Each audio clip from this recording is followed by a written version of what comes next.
Good evening, everyone. My name is Shari Langley. I am one of the social media interns for GladiatHers underneath Charlene here and Cecelia Townes. Wanted to go ahead and start by welcoming everyone. So, ladies and gentlemen, thank you for attending this much needed conversation. We also want to thank everyone for making this one of our record-breaking virtual events with over 300 RSVPs. So we really appreciate you guys coming and sending that around to other people. The topics that we're going to discuss are real. The panelists are the truth. GladiatHers itself is a women in sports empowerment organization, and the collective is a new and prominent section of the Wasserman Media Group focused on the management and exposure of women athletes. We are grateful to have both organizations come together to raise awareness about how women and sports can and have played a role in social justice. Without further ado, I'd like to introduce our esteemed panelists, starting with our host, Cecelia Townes. Cecelia Townes is founder of GladiatHers and a contributing writer for Forbes, where she writes on topics such as law and women in sports. She's a practicing labor and employment law attorney, and she started Gladiators as a blog to give a voice to women in sports in the sports industry. She continues to grow this organization and hopes it leads into a women's career development and a bigger empowerment organization. Elisa Padilla, Senior VP of Creative Strategy and Partnership Marketing for Roc Nation. Elisa is an award-winning marketer with a diverse background in sports and entertainment. Experience in high-stake efforts with visibility brands, she has transformed major clients, including Apple, the NBA, Nickelodeon, HBO, AT&T Mobility, and many others. Shaina Wiel, founder and CEO of Minorities and Sports Business Network, is a sports marketing professional with over 10 years of experience in the sports industry. In addition to her corporate work, Shaina has had a strong background working in sports since 2008 with companies and brands such as ESPN, NFL, and the NBA family, Samsung, and Coca Cola. Lindsay LeBennett, Senior Director of Brands at Wasserman, has managed aspects of client relationships across Nationwide Insurance and NASCAR, VCU men's basketball, and Ohio State football team relationships. Her experience with Fortune 500 companies such as Nationwide Insurance, Microsoft, Verizon, Xbox, many others, and all 23 NFL teams and over 15 player deals has propelled her to her career in sports today. And last but not least, Cami Mackey is the Executive Vice President and Chief People Diversity and Inclusion Officer for the Atlanta Hawks and State Farm Arena. Ms. Mackey leads the team responsible for strategic development and implementation of the people philosophy and company culture. Prior to joining the Hawks, Ms. Mackey established a proven track record of leadership experience with companies that include MGM Resorts, Walt Disney World, and Special Olympics International, as well as many others. We want to thank you again for coming out to this courageous conversation. If you have any questions for our panelists throughout this session, feel free to send them directly to me, Shari Langley, where I will go through them, include your name and position. That way, when addressed, we can go ahead and know who you are. So thank you again for attending, and Cecelia, they're all yours. Hello, everyone. Thank you all so much for being with us today. My name is Cecelia Townes, and I am the founder of GladiatHers. And, you know, just really from the bottom of my heart, I appreciate that so many people are interested in this conversation. I know we are in very tumultuous, changing times. And so I am a firm believer that having these conversations, these types of conversations are going to be key to really, you know, effectuating the change that we want. I think a lot of change starts with conversation. So thank you all for being here. As Shari said, if you have any questions for the panelists, we ask that you send those directly to Shari in the chat, like essentially DM her. She's going to preview your question, and then, you know, we'll ask the question during the question and answer section. I also want to encourage everyone to network. This if we look at the people that RSVP'd for this, there are people across leagues, there are entrepreneurs, there are people from various brands, various agencies. And so use the chat for just that. Let your fellow attendees know that you're in here, and use the opportunity to share your LinkedIn profiles, because I am a firm believer in the power of networking and how we can get so much done through networking. I also have to plug Gladiator social media. Please follow us on Instagram, on Twitter, on Facebook. We are at Gladiators. And that's how you can stay up to date on really great content that we're producing. So without further ado, let's hop right into these questions. So for our panelists, I know Shari just did a really amazing introduction for you, but please just tell our audience what it is that you do in your own words, and tell us a little bit about how you got to this place in your career, to where people want to hear from you when it comes to race and sex and sports. I can start because I think I'm spotlighted, so I'll start. Yep, there you go. Perfect. So I've been working in sports for 15 years. I graduated from North Carolina A&T State University in Greensboro, North Carolina. So I'm a proud HBCU graduate.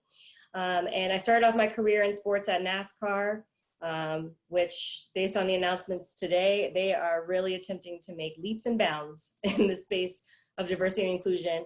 But I started at NASCAR, and then from there I went to Octagon. That was my first taste of agency life, and I realized that I really liked the agency side of the business. I liked the creativity. I liked servicing a client in a way that you were able to really understand their business and deliver on that. So I was with Octagon for a few years, and then I've now been with Wasserman for actually, it'll be 10 years in July. And over the last 7 of those 10, I've really focused on the NFL side of the business. So, I've on the brand side of things, so we're obviously in a consulting role. But to date, for the last 4 years, Nationwide Insurance is my main client, and I manage their league relationship and everything that is connected to it. But in addition to that, because that's my day job, but my in-work side hustle, if you will, is work on their diversity and inclusion efforts, which are needed now more than ever. Although I hate that "now more than ever" phrase, I'm tired of it. So let me rephrase that. It's just needed, period. So working on some of those initiatives around recruiting, training and development, culture. Right now, we're planning some really cool events around this moment right now, whether it is resources for people so they can start to do their anti-racist work. We're doing a town hall with some of our athletes. So I'm extremely, extremely passionate about this subject matter because I think it's extremely important. So that's a little bit about me.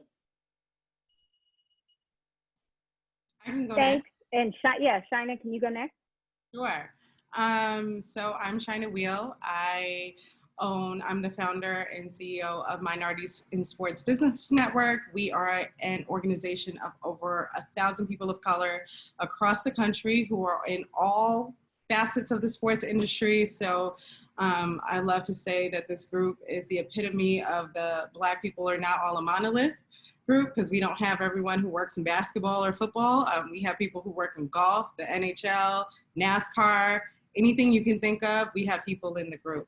So I started that about 4 years ago, just as a quick group chat for me and a few of my colleagues. I had been in sports for about 10 years, and it grew into this massive organization. So it really showed that there was a need for this sort of safe space in the industry. But quickly, in terms of my background, I come from the media marketing side of things. I have done advertising at ESPN. I've worked on the agency side, managing clients like Walmart and Coca Cola, worked with athletes.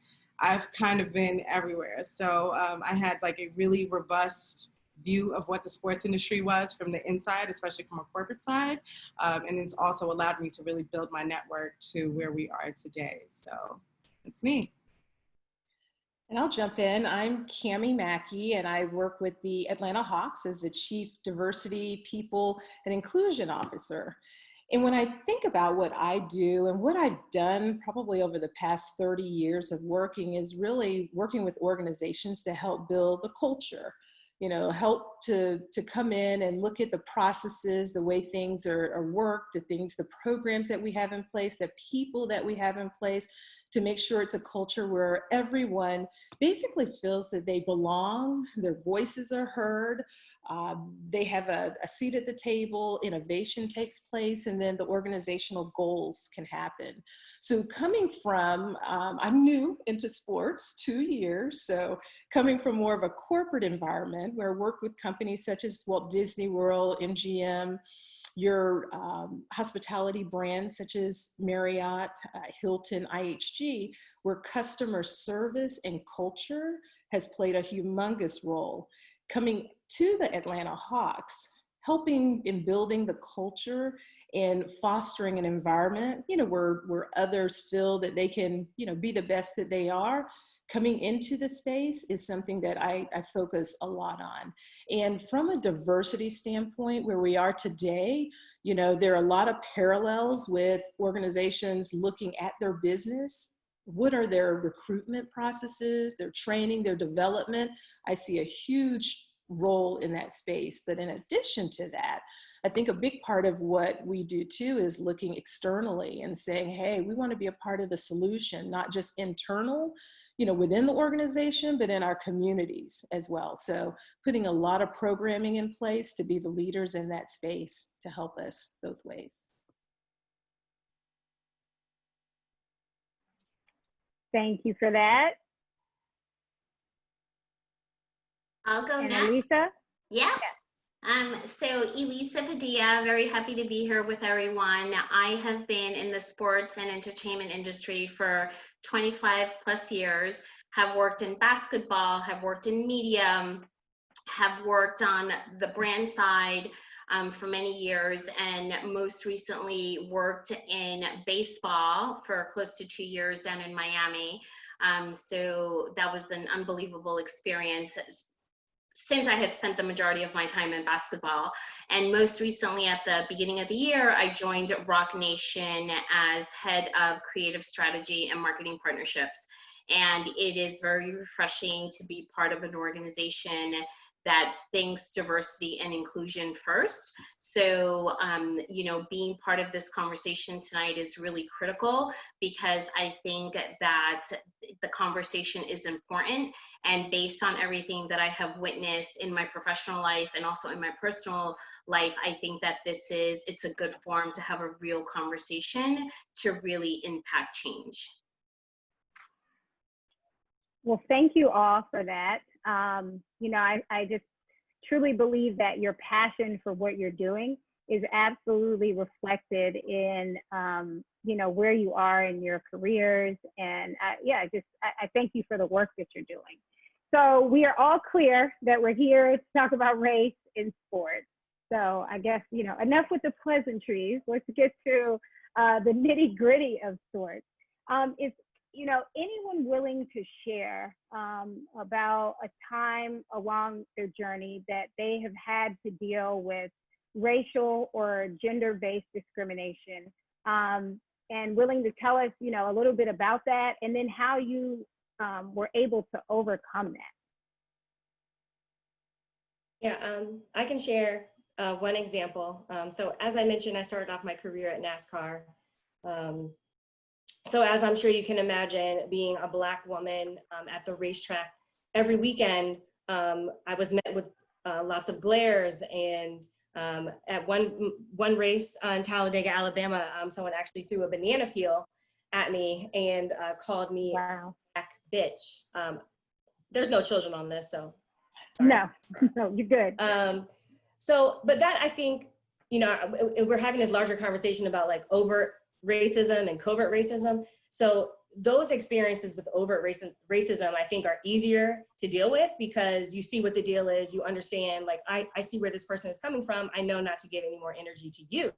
But I think it's just those moments of covert racism that I think are hard to deal with. So, and I think a lot of Black women in our industry deal with that, whether it is wondering if you're not getting invited to golf outings because you might not fit in, because we still operate in such a boys club at times. Or maybe it's, I have an HBCU education, so feeling the need that I have to defend that in spaces where people don't understand what HBCUs are, or the amazing products that they produce. So I think it's a combination of how you deal with the overt ones, as you really have to ignore and you can't give that energy. But please believe in that moment I did pop off because it was a natural reaction, because you feel like you're being discriminated against over something that you can't control. But I think the way we have to combat it, especially as Black women, is we have to work on protecting our peace and not fighting every single battle, because it's just not worth it. But I think it's also part of understanding how to stand strong in yourself and not shrink in those moments and be proud of exactly who you are.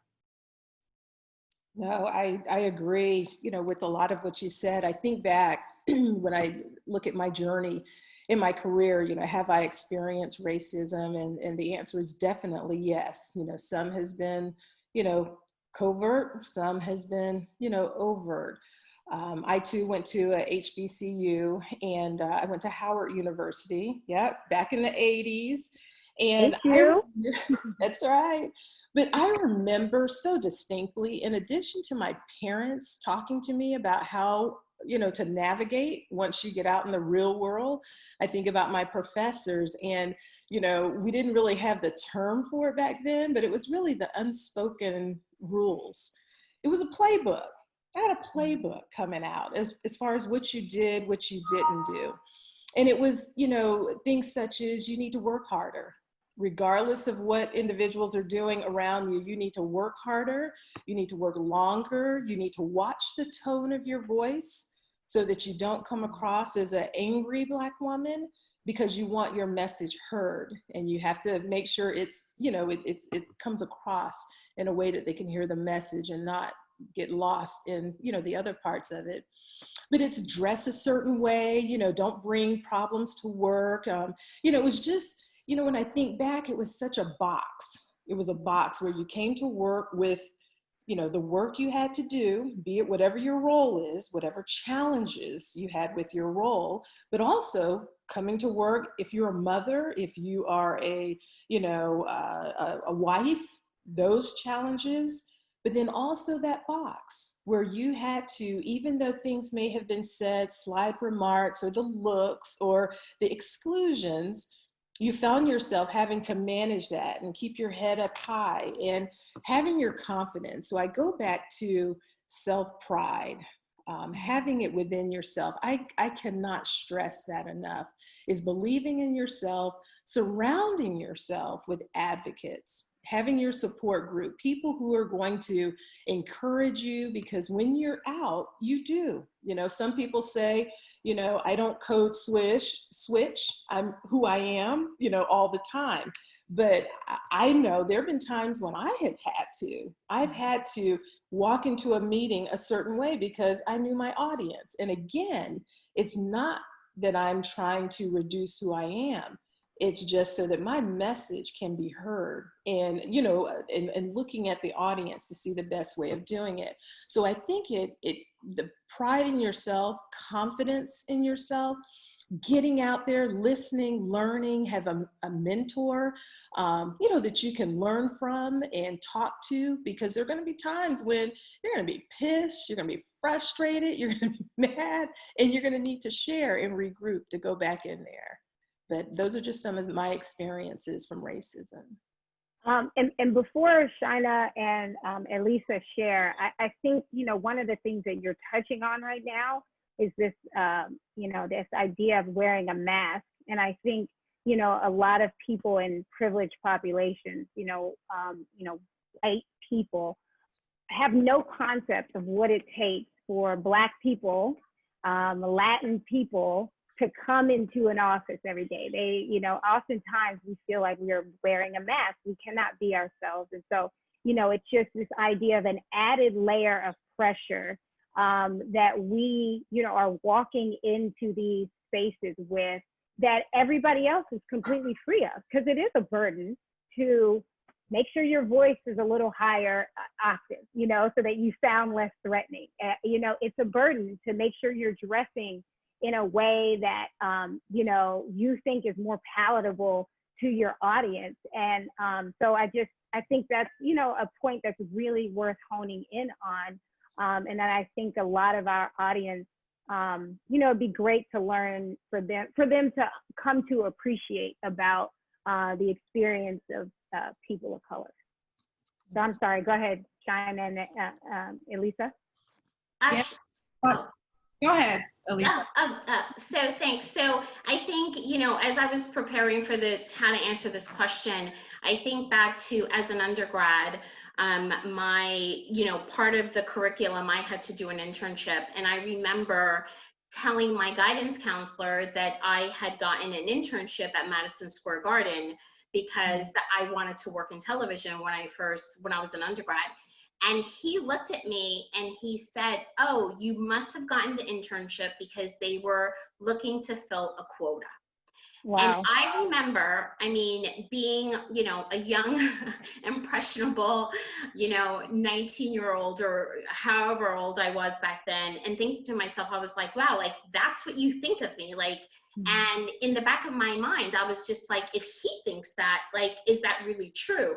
And I just, at that moment, I remember how I felt. And I just remember just going back to how I was raised. And, you know, my parents were always about, it doesn't matter, you know, whether you're Latina, it doesn't matter. You always do the best that you can. And it goes back to the self-pride and believing in yourself. But, you know, fast forward to you know, experiences throughout my career where, you know, I never saw anyone in these boardrooms that looked like me. And in 2018, when I arrived in Miami, I thought, finally, I'm in a diverse city. You know, there's Blacks, there's Hispanics. Oh my goodness, like I finally arrived. And I remember sitting in an executive meeting where we were having a conversation about Heritage Nights. And anyone who works in baseball knows that Heritage Nights are a big ticket driver. And we had someone in the room say, well, if we're going to have Puerto Rican night, Cuban night, Dominican night, are we going to blow out 4th of July? Wow. And I literally, it took everything in me not to flip out. That was the first thing. But as I composed myself, I said to the room, I said, you know what? I'm the only one that can say this. I'm like, we have 81 home games. And for 81 home games, we salute the American flag. And for 7 nights where we want to bring in the Miami culture, because we're in Miami, where 73% of the population is Latino, you're telling me that we have to sit back and we have to take a back seat? I'm like, there's no way.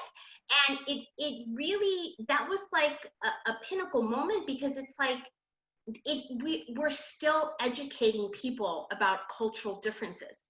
We're still educating people that it's okay to celebrate the diversity, because we're all equal and we don't have to continue to separate our fan base or our messages, as long as we're authentic to who we are.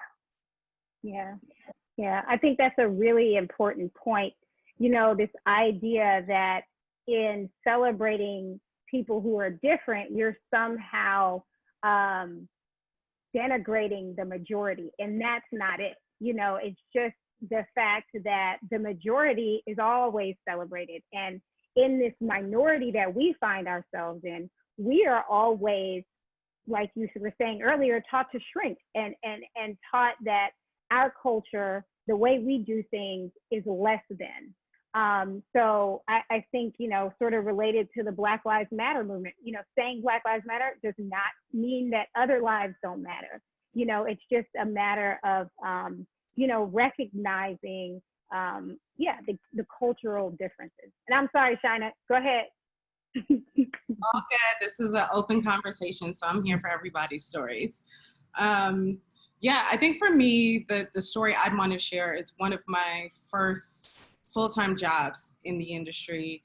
It was at a network, and you know, the coworkers that I had at the time, a lot of them came from, you know, very upper class backgrounds.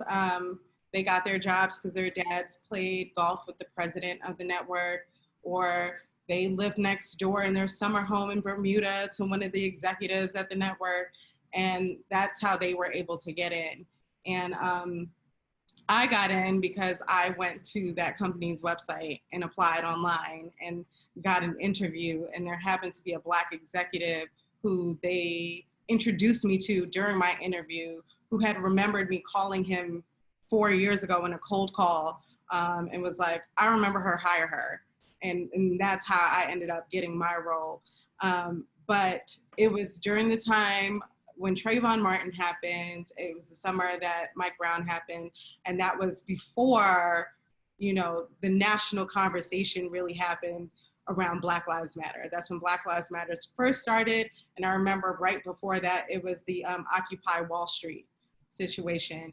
And I had these kids who I worked with who were just so far removed from that world that this type of stuff was like a movie to them. They were so confused at how this could be real life that it just would not settle in. So the questions that I would get from, I remember one of them asking me like, why is everyone mad that that kid died in Florida? Talking about Trayvon Martin.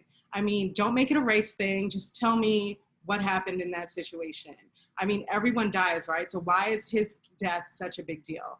I remember coming in with braids and, you know, another person asked me like, how do you wash that? Do you use like bar soap to wash your braids? And, you know, just different small situations like that. Obviously, you know, I am first generation American. My parents are from the Caribbean. I'm not coming in with salads and sandwiches every day. I may have curry chicken, you know, left over from the night before. And, you know, to be taunted because my food didn't smell the way their salads smelled, or whatever the case may be. And then still having to do my job at the best of my ability. And, you know, in addition to that, dealing with management where, you know, being the only Black person on the team at the time and being looked at stronger, having my work scrutinized more, where it's like, you know, I knew that my coworkers would have clients complain about them, have clients ask them to move a certain person off of their team because they didn't want to deal with it. And if I would leave one thing out, then I'm getting written up and we want to review you and we're adding this to your review. And, you know, I remember having a talk with HR right before I left and explaining all this to them. And their answer was like, well, you know, if you want to quit, you can just leave right now. You just walk out the office right now. You don't even have to tell your boss. We'll pay you out for the next 2 weeks. We'll give you this severance. We'll do this, this, and this. You can apply for unemployment. We won't contest it. And you just literally just walk out of HR's office right now, leave your ID, walk out, and we'll send an email to your boss telling him that you quit. And I was just like, that was just so strange to me. But in hindsight, being in the industry for over 12 years, working in different spaces, and now working in a space where I am in these executive rooms with these HR teams, trying to find out solutions for more diverse hiring. I know why they said that, because it was an easy way to get me out. So I didn't start, you know, making a stink of everything. So in terms of how I got over it, I would say because I was so early in my career, I didn't do the best job of just moving forward because I didn't know how to deal with that. It was one of my first jobs. It was a job that I thought was going to be my dream job. It was my foot in the door. I got to work in the cool sports industry. And to me, you know, I internalized a lot of that stuff and took it very, very personal. And that showed in my work. That showed in the way that I communicated with some of my colleagues, and the extra emotion, because, you know, as Black women, we are not allowed to have emotion in the office. So the emotion that came out. So if I could just give any quick advice to people in the room here, especially some of my younger people in here who are just starting out, like, keep a record of all that stuff. And I think that's something that we don't learn about enough. You know, keep a record. When these instances are happening to you, write that down.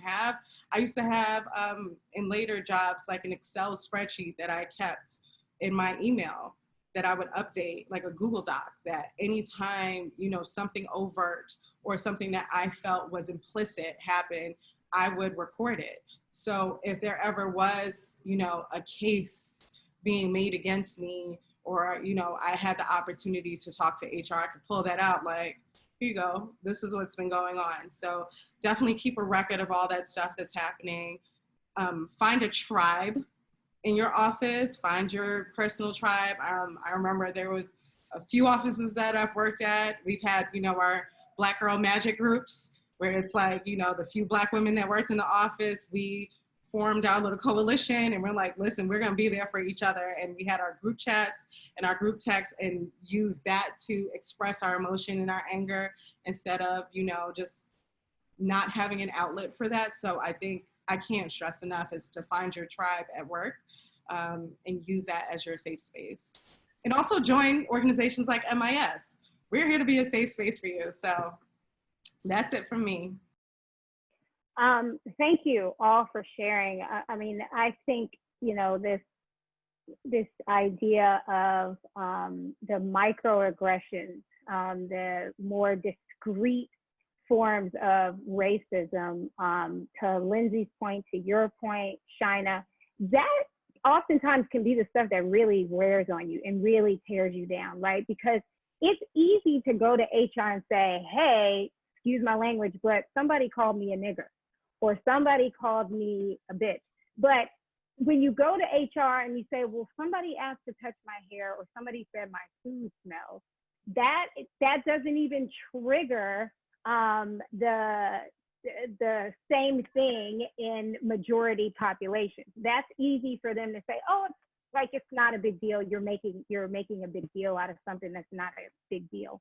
And so I think that, you know, for our allies who are on the call, you know, that's what I would ask, that you are mindful of, you know, these microaggressions, you know, asking the Black girl to touch her hair, you know, making comments about, you know, someone's culture, or, you know, those are the things that, you know, if you're an ally, we need your help with. You know, we need you calling that sort of stuff out when you see it in your coworkers as well.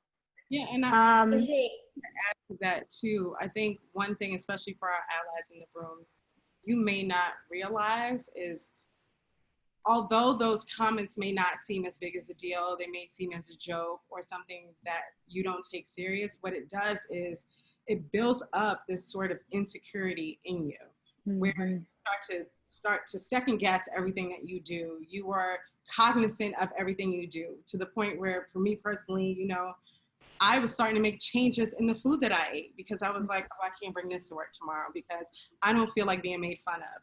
Or I can't get braids because I don't feel like spending my entire day explaining what my hair is doing. So just definitely, to Cecilia's point, be cognizant of that. And hey, really quick, before we move on from this topic, I listened to this really good podcast called The Diversity Gap. It's a really good podcast for anyone who's in the work of diversity and inclusion, or just really passionate about diversity and inclusion. And in a way that someone described this on this podcast, it says microaggressions are like 1,000 paper cuts that we deal with on a constant basis. And it is really hard to point them out in the moment because some of them are completely unintentional. And I think for us in sports, you know, something that I'm realizing and I'm learning in this moment is sometimes we have to check it when it happens.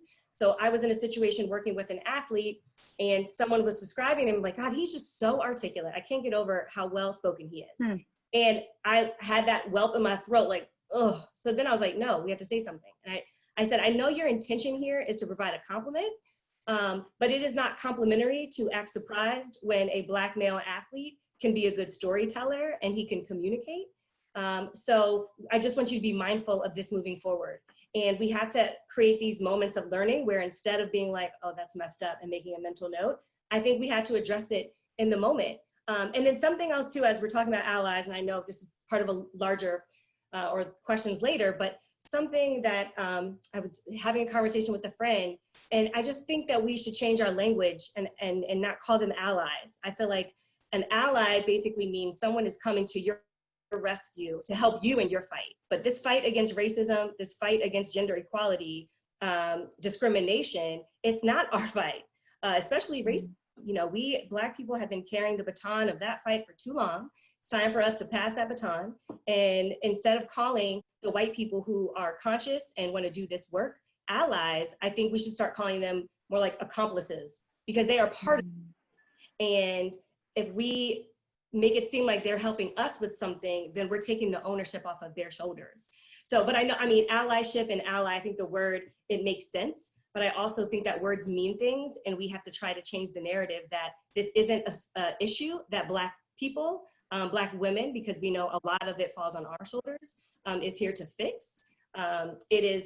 Racism is a problem that white people need to start being more aware of, doing their own work, and start being more the solution, less of feeling like they're joining us in a fight. So I just wanted to make that one kind of awakening that I had through this moment. One really, really, really quick point too. I know you want to move on, Cecelia, but just to keep going. What Lindsay said, as for our allies or accomplices in the group, make sure that you're not always depending on that Black colleague to tell you that something is wrong. Because we don't always feel safe enough to say something without thinking about, will we have a job tomorrow? Will a random HR calendar invite pop up on our calendar to have a conversation? So definitely be mindful, do the work, listen to conversations like this to learn what comments are just not okay to say, different things that are not okay. And if you see something happening like that, stand up. Do not wait for your Black colleagues or your Latinx colleagues or whatever colleagues to come and tell you, like, this is wrong, and I was offended, and I felt hurt, and this can't happen, because we are most likely never going to say that, because we're not in a safe space in the office to have that conversation without our jobs being at risk, without being seen as a troublemaker. I think some of us need to, we know, especially those of us in the corporate space, that to be realistic, a lot of times HR is there to protect the company. So for most Absolutely. of us to go to the HR department, that's usually because we're on our way out and not necessarily to fix an issue within. So it can't always just be like, well, why don't you just go to HR and talk to them about it? Because we know that file is starting to be created, and we'll be on our way out. So I just want to add that. I mean, that is so true. I don't want to keep, I mean, we can, listen, we had a list of questions, but let's just talk. I'm an attorney in labor and employment law, and I'm on the defense side. And so I work with HR all the time. And, Shaina, that's an excellent point that, while you want HR to sort of be your friend, at the end of the day, they're not. They are there to protect the company. And so unless your organization is an organization that is really diligent about diversity and including everyone and creating protective spaces, oftentimes HR is going to try to get rid of you as the problem and not really be working on fixing the underlying issue. And I think as an HR professional, I will say, again, depending on the culture and depending on the organization, and I think that's what you definitely stated there, is when you do create an organization or culture, when it's about the people and it's about doing what's right, you are looking out for the employee, the team member, as well as the organization. But what I do know, being in the space, is that all organizations aren't there yet. And, and there are, just like there's some, bad police or, bad, other officials, there are some areas, where HR may not have been as supportive as they should be. But going back to the point, I think with Shaina stating, is documenting, the things that have taken place, because when you bring facts to the table, that's where it should be reviewed. I think that's a big part of helping to, turn that curve, is when you're looking at facts. And sometimes we don't know to do that. And I think HR they're asking questions, and then we may not be able to answer, if it's going on feelings or on thinking or thought, whereas those facts come into play. And I think that's a very good point of advice to help. One point that I'd like to make, just in terms of calling people out on behavior, one of the things that I've learned is to use my voice in a very productive way when I have felt that comments have been inappropriate towards me as a woman or me as a Latina. I've called people out and I've said, hey, this is an educational moment. Let me tell you why you should just rethink how you stated that. Because I sometimes think that people they're just not in tune. They're not sensitive. I am so hypersensitive to diversity that whenever I walk into the room, that's the first thing that I scan, right? Because that's just the way I'm protecting myself. So it's like, okay, how many women are in the room? How many Latinas? How many Blacks? And it's just like, I'm hypersensitive to all of those things. But I've sat in conference rooms with people that because of their status, because of their upbringing, because of their privilege, they haven't thought about it. They haven't even given it a thought. So that's just one piece of advice that it's worked for me. I've never made anyone feel as badly as they've made me feel, but I frame it up in a way to say, hey, you should think about that next time that pops into your mind, you know? And it's not, you want people to be authentic, but you also want people to be sensitive and to be aware that, you know, not all of us, you know, have the same privilege in the room. Right. And Absolutely. hey, can I comment? I'm sorry. I just want to comment on Elisa's comment because it was phenomenal. And I think it's a point that people need to understand, because as we're talking about white privilege in this moment, so many people don't understand what it is. And that was just a perfect example, and that how we as women of color, we can easily navigate these conversations around race because we have been talking about race our entire lives. Since we were in the room, we knew how to talk about race, we knew how to confront it. But what I'm learning is our white friends, our white coworkers, because of that privilege, they haven't had to flex that muscle to learn how to have the conversation. So now everyone's like, I don't know what to say. It's just so hard to tackle. I don't want to say the wrong thing. It's because you haven't worked on that muscle. And now is the time where we can't lean back. Now we have to lean in and say, yes, you are privileged, and here's where your privilege stops. And here's now how you have to take up and say, I'm going to have these conversations. I'm going to do the work. I'm going to lean into this moment of feeling uncomfortable because I'm recognizing I'm uncomfortable because I haven't had to have or think about race the way my Black coworkers have. So I just wanted to make that point because I thought it was a really good example. So often people are confused about what is white privilege, and that was a perfect example that happens all the time. Yeah, I mean, I think, and this is the last moment I'll make on this question, but I think the other way that Elisa highlighted white privilege is when she talked about walking into the room, right?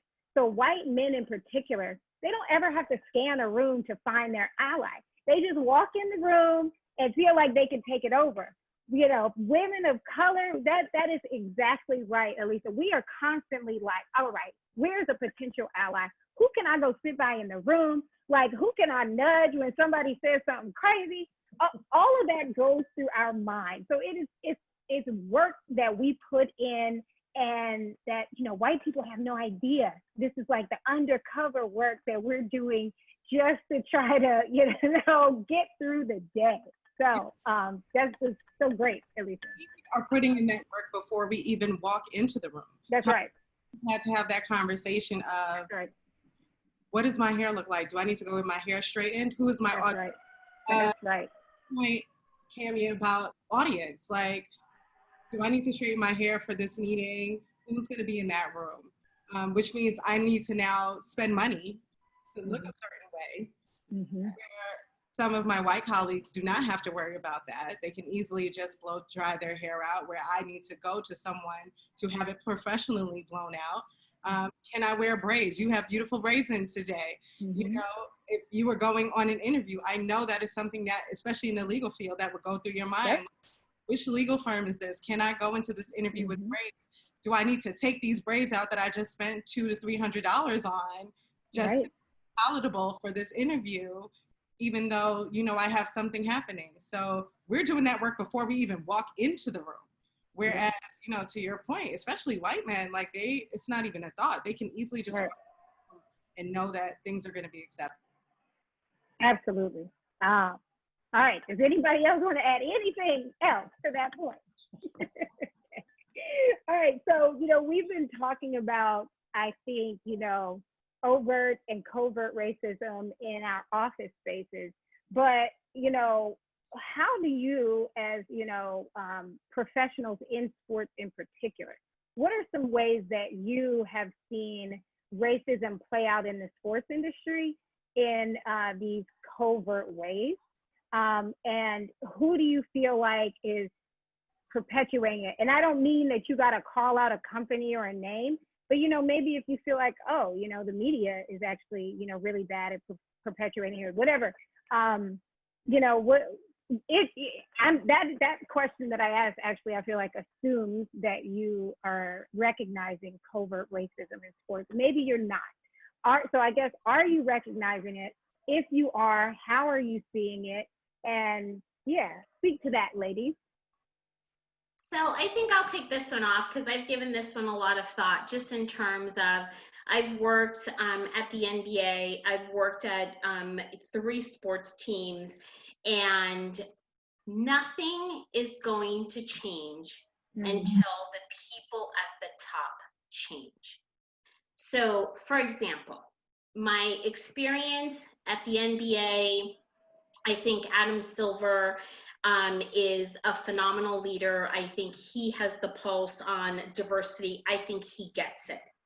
Looking at Major League Baseball, my first year at the Marlins, I went to the annual sales and marketing meeting, and I walked into the marketing executive pre-meeting before the meeting started. And out of the 30 people in the room, there were only 3 minorities. And I was like, the majority, when you look at the players, I was blown away. And then when I worked in hockey, when I look at the people at the top at the NHL, I mean, there's no diversity there. And on Monday, Commissioner Bettman put out a statement that the NHL is going to form 4 committees to tackle this issue so that they could be better. And when I zoom out and I look at what everyone's doing, nothing's going to change because they all look alike. None of them have the experience that any of us having this conversation tonight. Number one, they don't look like us. Number 2, they haven't experienced the world the way that we have. So how are they in a position? The only way that they're in a position to change is to pull people into the room to have the conversation. But as we know, when there's an opportunity to be at the table, the first thing that they're going to do is they're going to look at their network and they're going to look at people that look like them.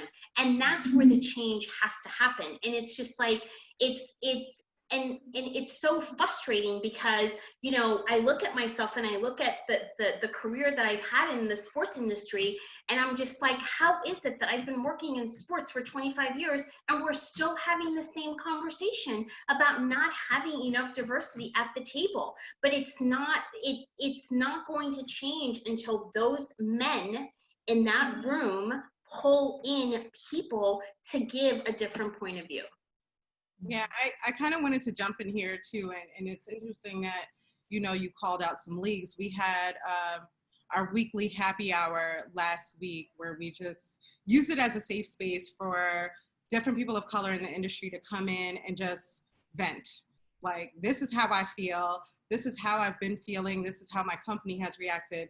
And there was one guy in particular who works for an NHL team who came in, and he randomly found us through LinkedIn and had not been associated with the group at all. And he was like, I did not realize how bad I needed this because I am the only Black person at this entire team in the NHL.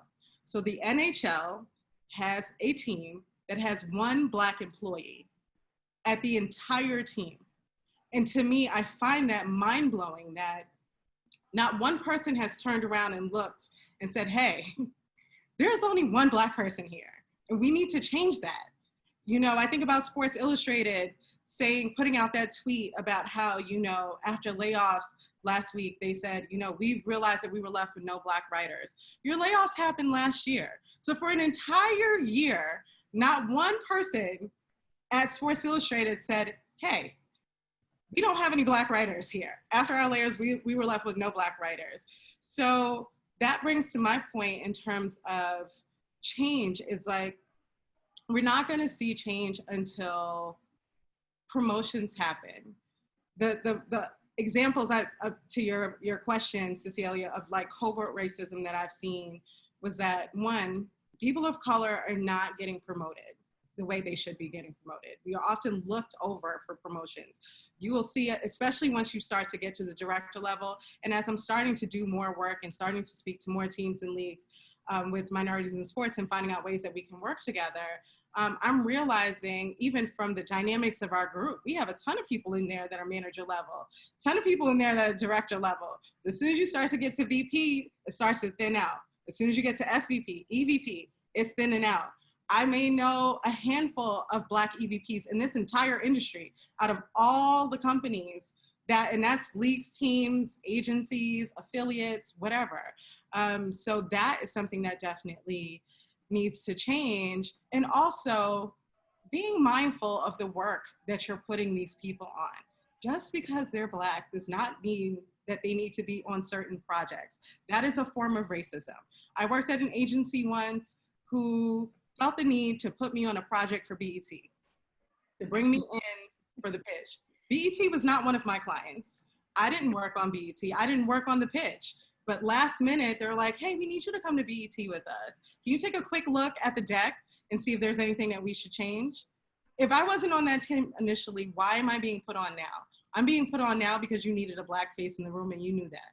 But what should have happened was way before this process happened, when you got the BET client, you should have known that, hey, we need to diversify the team that's gonna work on this. And I told them no. I said, to be honest with you, I am 34. I am not BET's target audience. BET's target audience are Gen Zers to early millennials. I don't know half the rappers that are on BET. So I would not be the best person to work on this project, because the event that you're working on, which I believe was for the award show, is an award show that I'm not the target audience for, because I don't know 90% of their artists. So how can I be a good person to put this deck together and really speak to what the marketing strategy should be if I don't know half of what the project is? So don't just put me on because you feel like I fit that description. That is a form of racism. And that is things that, a lot of companies need to be more cognizant of, because I've seen it so much that it's like, oh, well, we're working on this project. So I remember working for a company and they wanted to do something for Hispanic Month, and they found like the one Black person that worked, the one Hispanic person that worked in the office, who I don't even know if they worked like in that medium in marketing. And they were like, let's just get him to come because he speaks Spanish and he knows the culture. And it's like, but he's like in analytics. He has nothing to do with putting together a strategy. So like, be very cognizant about that stuff. Lindsay or Cammie, you good? Yeah, I mean, I'll just say something really quick. Obviously, I think racism permeates all aspects of sports. I work heavily with the NFL, and we're seeing what they're going through now with the Rooney Rule and their latest attempt to kind of balance the scales of leadership. But there's a nepotism issue in sports, especially from the coaching, especially in ownership. They're inheriting these roles and this wealth, and how do we compete with that? And it's also too, like, if I'm thinking about Black female athletes and how they are portrayed, how we tell stories about Serena being aggressive and not really appreciating the iconic moves that she has made for that sport. So racism permeates everything. I truly believe that sports is just a microcosm of society. So what happens in society happens in sports. So Black men who are playing football, they aren't molded for quarterback positions because Black men can't lead. So these are all the little small things that end up happening across all of sports that just reflect the larger issues in society. And I think the impact here, it causes athletes, it causes us in marketing and people in the media to suffer from a little imposter syndrome, where we're constantly questioning our value. We're not sure if we're good enough because we have been sold these lies that we're not. And these small little aspects of it, it just makes it harder for us to kind of stand full in ourselves and check that those doubtful self-talk that we have. But we live in a system, in a society that we don't have the power to make the certain changes, as Lisa said. So I just wanted to mention that it permeates everything. No, those are definitely very, very good points. And it makes me just kind of think, going back to the question, or actually one of the responses, that things won't change until there's change at the top. When I look at the Atlanta Hawks, probably about 5-6 years ago, we had a big racial crisis that caused us to, evoke huge change. And it started with the top. We changed ownership, we changed leadership. We had to bring in new leaders at the top who were focused on diversity and inclusion and just really rebuild. Went through and really looked at all of senior leadership, brought in diverse groups, brought in women. We at one point had 3 African-American women executives. We had the first chief diversity officer in all professional sports. But I reiterate, it started from the top. It was where a change had to take place. And I don't necessarily mean, like you have to have new ownership or what have you, but the top drives so much of this. And I look at the moment that we're in right now. It's gathering a lot of attention. And I think it's a time where we should be driving this into a movement. Meaning, I look at a moment is a period of time, but a movement is where there's action, change is taking place. And coming in and looking and talking with our leaders and just saying, hey, why? Why don't we have any, African Americans? Why are there no women, at the table? Why is it just white men? And having that conversation and finding that group where you can start the conversation and share your story and share it with others so they can see and hear what you're thinking and what you're feeling. I think sometimes we have a lot of good feelings and thoughts on the inside, but we just don't feel that there's that safe space to share and talk. But if you can find one person that you can share and talk with and help to open that door a little bit and start continuing that conversation, I think that's also going to help. Another thing which we don't want is our fans, sometimes the fan base, sometimes our communities start asking the questions, why aren't there more? What can we do?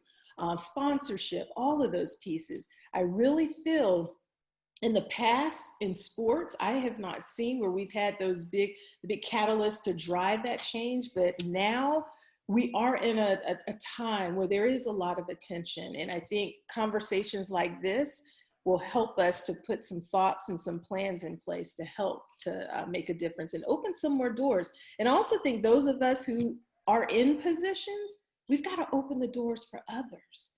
We've got to bring others up. We've got to say, hey, wait. And especially I look from an HR standpoint. Wait, why are we promoting here? What about this person? What about Ben? What about Sharon?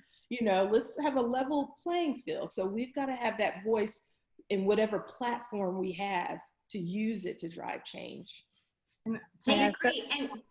And Elisa and Cammie's point, I would really quickly challenge every senior leader in this room who's watching tonight to take a look at your board. Just put everybody up on a slide. If everyone on that board is white, except for the Black woman you hired to lead diversity and inclusion, you have a problem.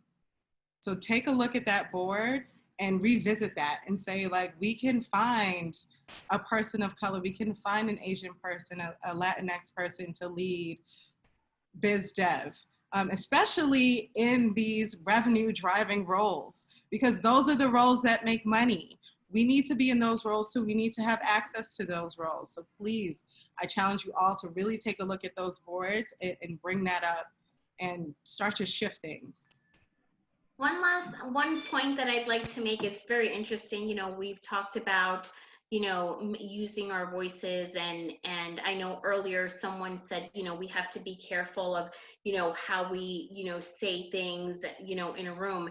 And I remember, someone in our company had left, and they backfilled. The person who left on the executive team was a minority, and they backfilled the position with someone who was white. And I made a comment to one of my allies on the executive team. I said, the diversity slide is moving in the direction that it shouldn't be. I said, and I'm going to make a comment to so-and-so within the organization. And he said to me, he goes, well, just make sure you keep your emotions in check. He said, because we know how passionate you are, and we know how, your voice goes up and you start using your hands. And I looked at him and I said, you know what? I said, I appreciate the sentiment. I said, but if you're telling me that I can't have a conversation with the CEO, and that's the advice that you're giving me, then this isn't the place that I belong, because I cannot be in a place who isn't going to accept me as a senior executive, C-level executive, with my emotions, with my Latin, passion, with all of it. I said, because that's what being, that's what inclusion is accepting people for who they are. And it doesn't matter, how passionate you are. I said, and the fact that, that no one's talking about, the fact that we backfilled a position with someone who doesn't reflect the market that we're serving, like, there's an issue here. And why am I the only one that's concerned about it? So it's very, it's interesting how the passion that fuels the change that we want to create, we have people telling us, oh, you better be careful. So I just think, it's those experiences have really taught me how to frame things up in a much more factual way and keep emotion out of it, so that then they're not saying, oh, there she is, she's overreacting. Oh, there's the Latin, fire that, she's spewing out. So it's just something else to just, is part of that. Not only do you have to work extra hard, you're doing all this work on top of the work that's just emotionally draining and mentally draining at times. Yeah. So comment one of the woman of color's emotions. Do not call a Black woman angry. Do not call a Latin woman passionate. Like, those are perpetuating racist stereotypes that we then have to deal with and go back to work with. So sorry, Cecelia, I didn't mean to. No, it's all good. So, one of the things that especially Lindsay brought up when she was talking about Serena is this intersectionality. It's the idea that race and sex are coming together and, impacting individuals and culture. So the intersection of race and sex. Can you all speak to, how you see that play out in the industry? And yeah, just how you see it play out in the industry, and maybe even some ways that, we can sort of turn the tide so that, we aren't perpetuating the angry Black woman stereotype when we're talking about Serena, getting upset on the court. Yeah, speak to that. Sure, I can start on that really quick. Because one, I think that I'm just going to focus on like the over-sexualization of women, and especially female athletes, and that female athletes who do not present as very feminine can't just be exactly who they are without being judged. You look at Brittany Griner, you look at what's going on with Caster Semenya, and people questioning her sex because of her dominance on the track.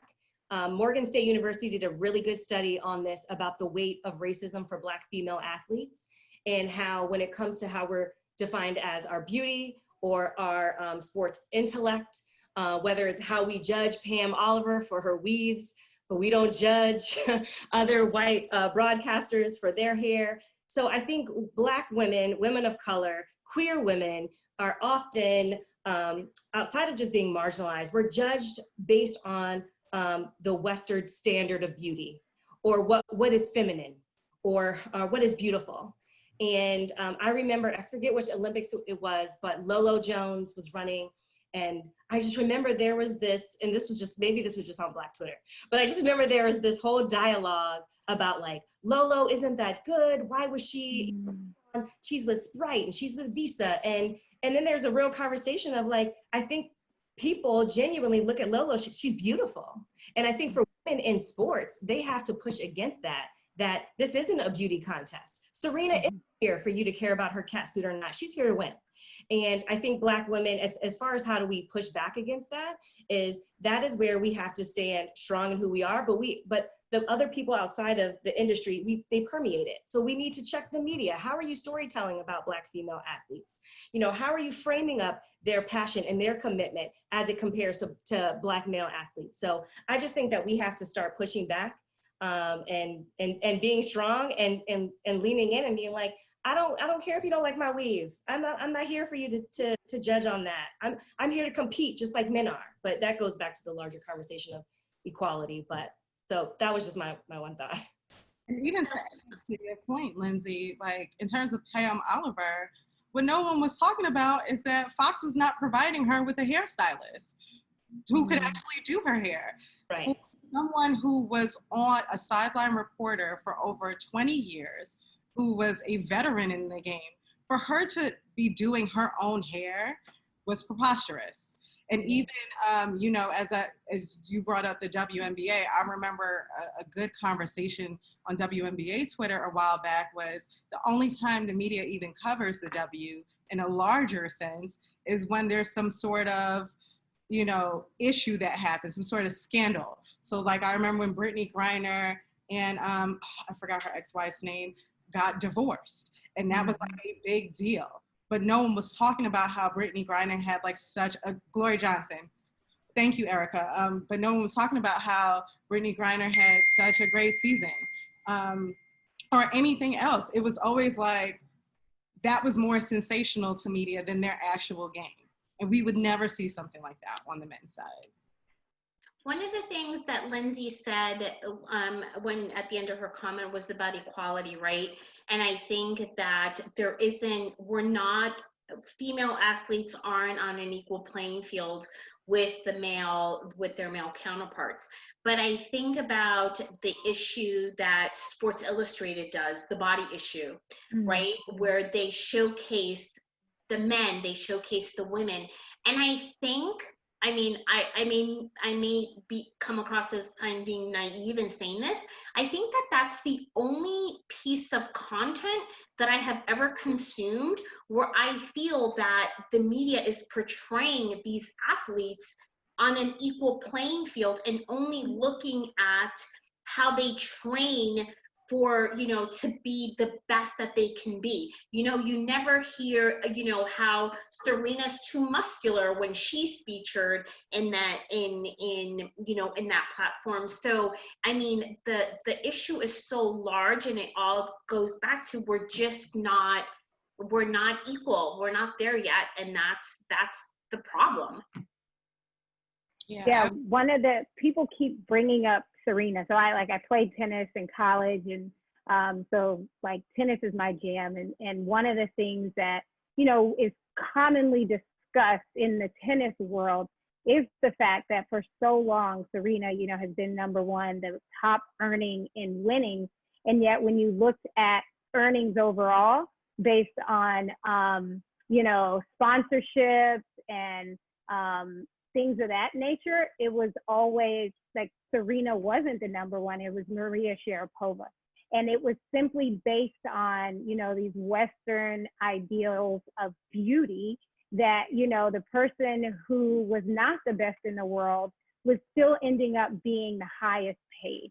And so I do, you know, just echoing everything that you all are saying, there is absolutely something, you know, to be said for the way that Black athletes, Black female athletes are provided with opportunities for revenue, you know, like in a way that literally has nothing to do with their talent. You know, it is completely based on their looks. You know, it's like this, like if you look at men's sports, you know, let's take LeBron James, and I don't know, I'm terrible at names. Who's one of LeBron James's white teammates? Anybody know? Kevin Love? Kevin, that's perfect. So this idea that Kevin Love would be making more than LeBron James, like that's insane, right? Like Kevin Love is the supporting cast, like, you know, and that's what happens with, you know, with women's sports. That's what happened with Serena, has been happening for years. You know, someone that is essentially a supporting cast, someone who, you know, hasn't been able to touch Serena skill-wise, is actually making more money because she fits the Western standard of beauty. So we can, unless Shaina, you about to unmute yourself?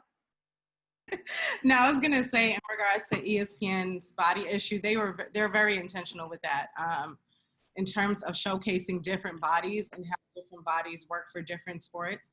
So you'll often notice that you have people who are not, you know, with 2% body fat, like some of the Olympic athletes that they feature may be a little bit on the fluffier side, but they are like in the best shapes of their lives for their particular sport. So I just wanted to add that in. That's great. So we're definitely running out of time. So I want to kind of get to some of the individual questions that I have for you all. So Elisa and Lindsay, you guys are in, you know, like branding and marketing.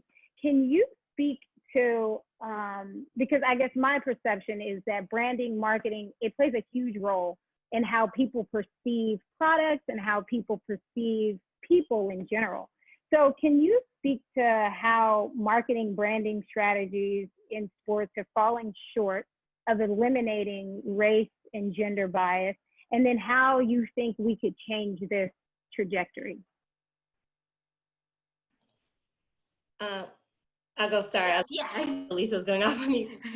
So sure, yeah, I'll start really quickly. So one, I think, and as I was thinking about this question, I was thinking about how, as we're developing these marketing strategies and how we determine how we target people, I almost feel like the Black consumer, the Black female consumer, the Black queer consumer, they are often considered, that's like niche. So when instead we should be considered general market, we should be the standard. So as we're coming up with these strategies and then in campaigns, Black women, Black men, queer Black people who are differently abled should not always be treated as an afterthought. We should be treated as general market, because what we do know is that the data shows that millennials, Gen Z, they're more brown, they're more Black, they're more queer, they're more progressive, they're more interested in where brands stand on things. So I think we need to start responding and pushing the brands that we work with to think about it differently.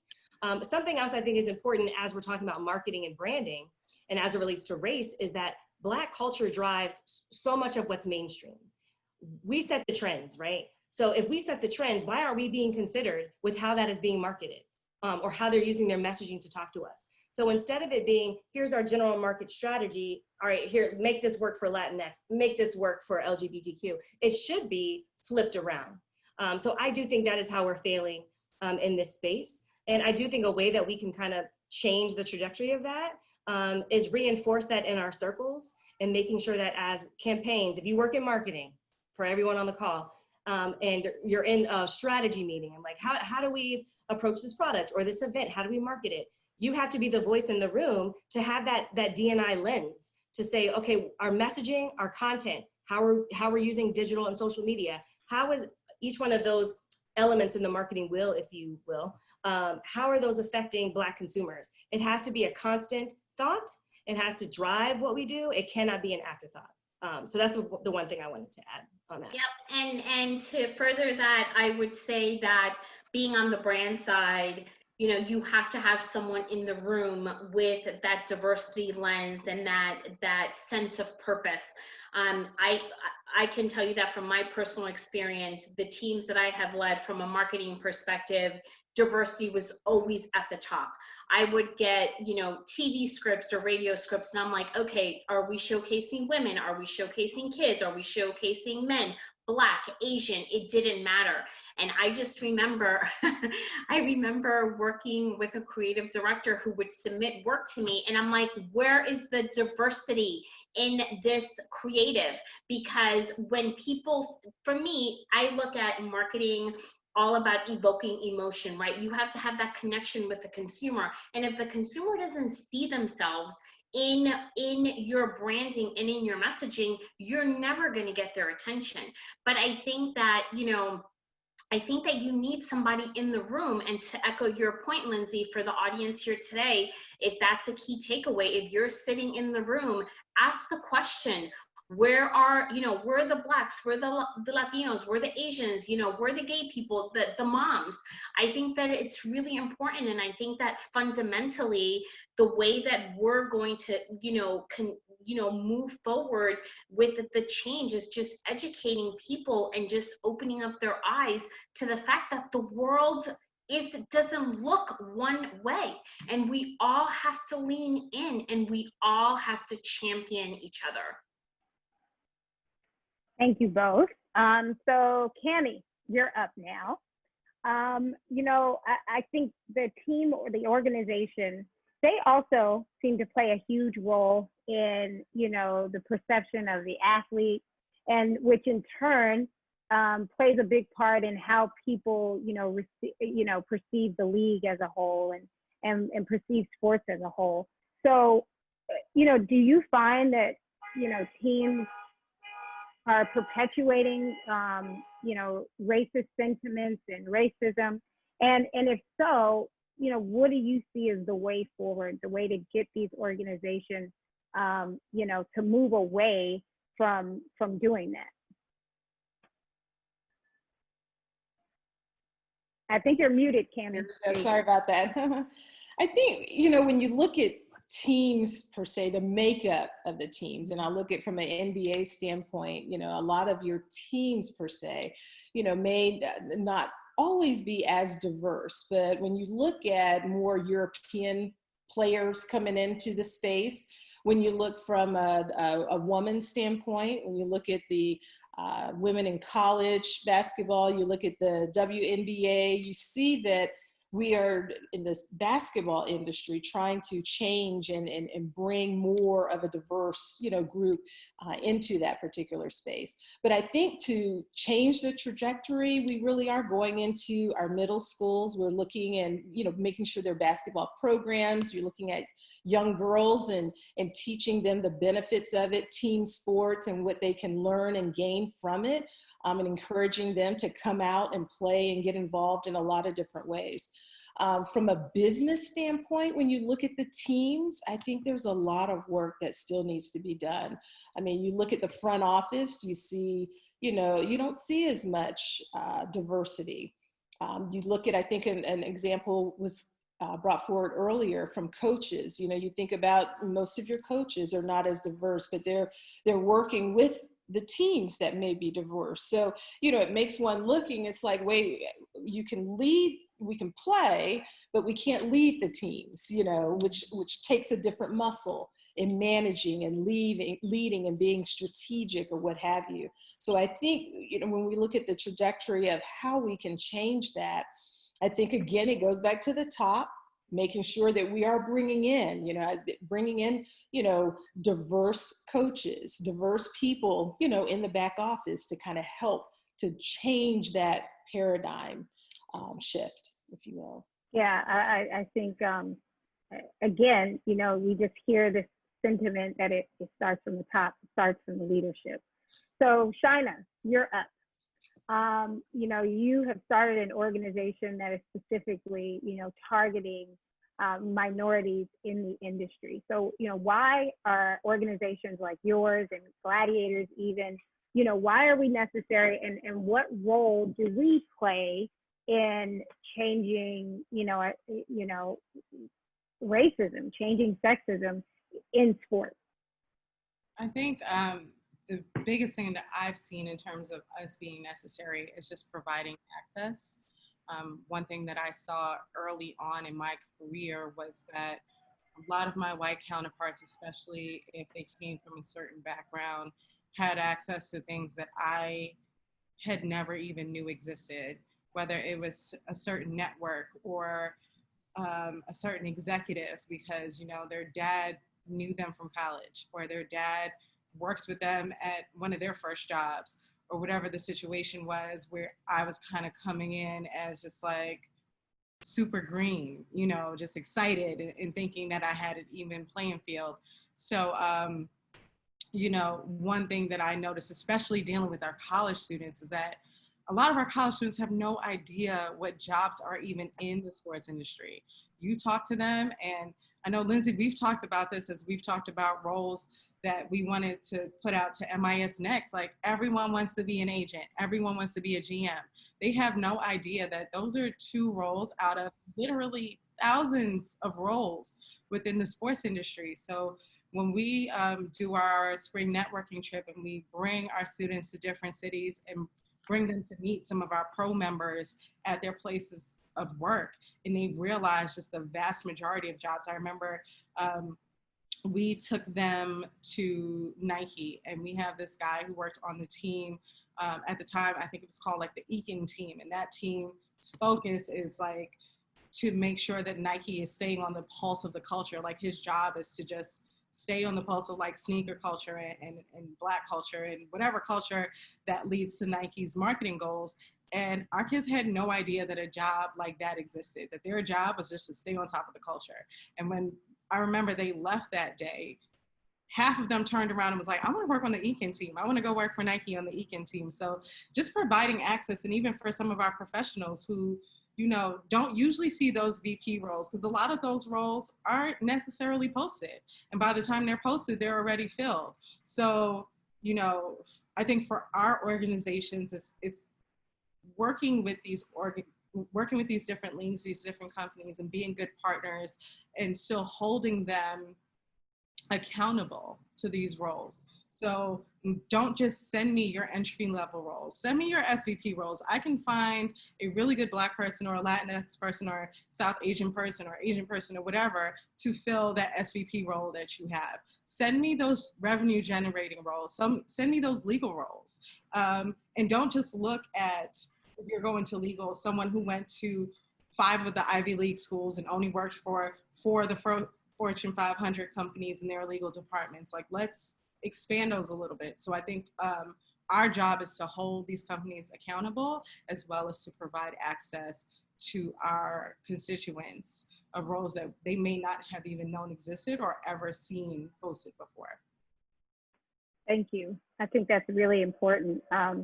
You know, it's this old adage, if you can see it, you can be it, right? So if people don't know that these things exist, you know, they have nothing, they can't possibly aspire to what they don't know about. So, you know, we talked about allies a little bit earlier, and Lindsay corrected us all and let us know that we shouldn't be calling them allies. We should be calling them, wait, what did you say? You said it's accomplices.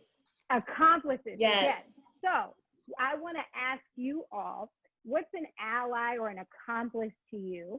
And how do you think that accomplices can best engage in the fight? And I'm gonna start off really quickly, because I just had a really interesting sort of engagement with somebody that I believe, you know, is interested in being an accomplice. And, you know, we ended up having a nice little laugh about it, but I just want to say that, and we were able to have a laugh, but she was very uncomfortable in reaching out to me and knowing what to say. And I just want to say, it's okay to be uncomfortable. You know, like, we have been uncomfortable for 400 years. Latina, Latinx people have been, you know, uncomfortable for, you know, decades, hundreds of years as well. So it's okay to be uncomfortable when you're approaching these conversations. The people of color, the women that you are coming to have these conversations with, they recognize that it's uncomfortable. And so just chill, like, just when you're ready to put yourself forward, put yourself out there, you know, don't overthink it, be yourself, and don't try too hard.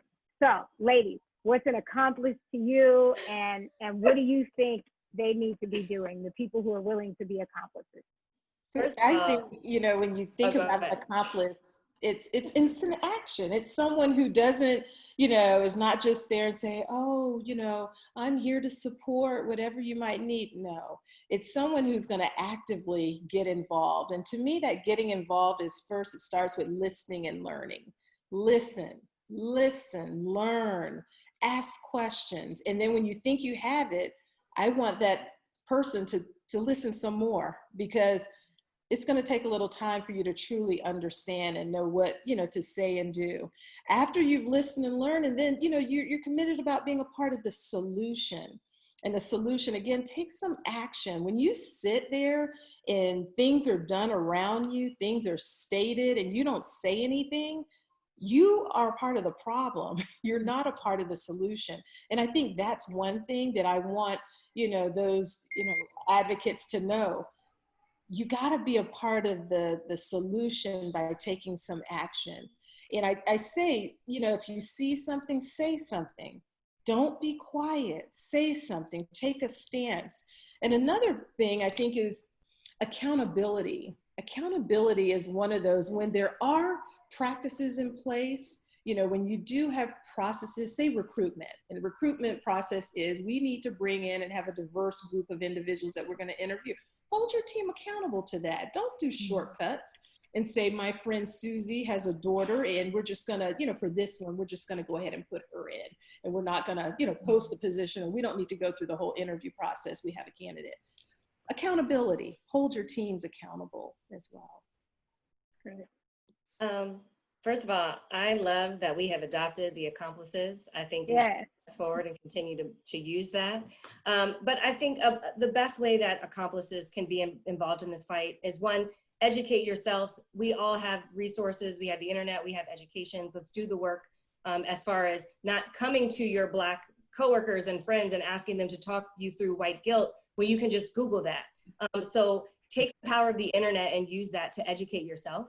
And also, when we say do the work, as Cammie said, take action, be very clear and intentional what that action is, because they can be big swath actions, whether it's I'm going to donate to the Southern Poverty Law Center, or I'm going to, you know, support my local Black community. There are small daily things that we can do every single day that shows that we are committed to active, to anti-racist work, whether it is you have a book club, pick a Black author for your book club. Your little kids, you're taking them to a party, pick a book that has a Black character. You're figuring out where you're going to shop, figure out who works with Black farmers. You work in corporate planning, work with Black florists. There are small things that you can do to support the community and be part of this. But I think a big thing that accomplices must do is also check their privilege, and they have to sit in that discomfort, because we can't help you work this out. You can only work yourself out of it by becoming more educated. And something I've been telling, and which I think a lot of Black women are dealing with, Black people in general have been dealing with the last couple of weeks, is all of our white friends and family and coworkers are reaching out because they're like, whoa, we're having this national conversation. We've never talked about race in this way. I need to reach out. And my now response to that is, thank you for reaching out. I'm gonna arm you with the information. Come back to me and tell me, what are you gonna do?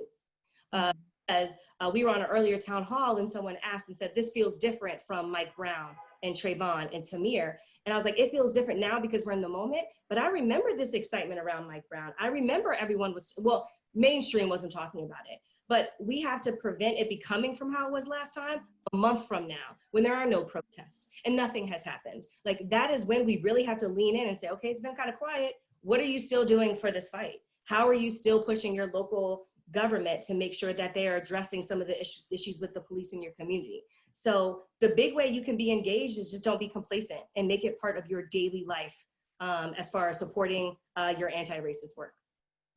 Yeah, I wanted to piggyback off of Lindsay. My biggest thing is really checking yourself, check your privilege as accomplices, whether you are a white woman or a white male. Realize that our experiences are not the same. And I'm going to be frank and honest right now. I feel like a lot of times, you know, I've heard from my white female colleagues, like, you know, I understand what you're going through as a woman. And there is a big difference between your experience and mine, because I have that added layer of race that really takes my experience to a completely different level. So remembering that and checking that and making sure that in the language that you're using when you are speaking to them, if you are in a leadership position, when you are speaking to someone who is a little bit more junior than you, who may not be of the same race as you, be very cognizant about how you are giving them feedback, because they are going to internalize all that. So be cognizant of the words that you're using, but also whether it's someone who is on your level, maybe even above you, who may not have as strong as a voice as you do, or someone below you. I forgot who said it, but like, bring that person into the conversation. If you are in a pitch meeting and you realize that no one is listening to that Black person, or they feel like, you realize they're not speaking up as much because they may not feel comfortable enough to speak up as much in that meeting, because they are the only person of color in that meeting, and they know that everything they say is going to be scrutinized. Allow them to have that space. Say something as simple as like, oh, I think Lindsay had a thought that she wanted to share, as opposed to just like maybe putting them on the spot, but say it in a way that is seamless, that can bring that person's opinion into the conversation without just putting them on the spot. So that is my advice. I think, and I'll finish it off by saying that there is a video, which I'm sure you all have seen, from the protests in Washington, where the white young woman jumped over the fence when her friend, who's Black, jumped over the fence, and he kneeled down in front of the police officers and she got in front of him. And when they were pushing back, she was pushing him back. She was protecting him. And that video, it just, for me, just sums it up. And I'm sorry, because this is, Okay. This is like this is hard shit that we're dealing with. I mean, these are people's lives. And when I think about that video, that is how you use your privilege. If you are white, that's how you open up the door for other people, and that's the action. And it's not about, it's not about protecting people. It's about opening doors that will have never been open otherwise. And that video, to me, someone just clipped it. And I have watched it over and over again, because that sums up like what we need in this country to move forward and to heal. It's like the people that are privileged, that have had it better than all of us. Like, you have to step up, because that's the only way there's going to be change. And this is just some really, really hard stuff that we're dealing with, and it affects all of us. Absolutely. So that's what I see as an ally, and that video for me just sums it up. Yeah, I think that is just, you really drove it home for us, because it's hard, but it is affecting people's lives day in and day out. And we need people to take action. Listening is great, but take action. I just want to encourage, before we get to the question and answer from the audience, I want to encourage everybody on this call and everybody who's going to watch later, to understand that how we take action can be different for all of us. The action that you take does not have to mimic somebody else's. What are your talents? What do you have access to? Who do you know? What is your network? Use that, and don't feel pressured to, do what everybody else is doing, or if social media isn't your thing, don't just post a black screen, and hashtag blackout if that's not your thing. Don't feel compelled to do that. If you're an artist, it's okay to paint and bring awareness through your artistry. If you are the people who are in these corporate spaces who have the ability to hire people of color, to hire women, use what you have to be a part of the change. So, Shari, are you there? It's now time for our question and answer section. And I believe that people have been sending direct messages to Shari, and she's going to share those questions with everybody now. All right, so bear with me for just a few seconds. We got some technical difficulties trying to keep IG folks happy too. Oh, okay. Everybody says hello. But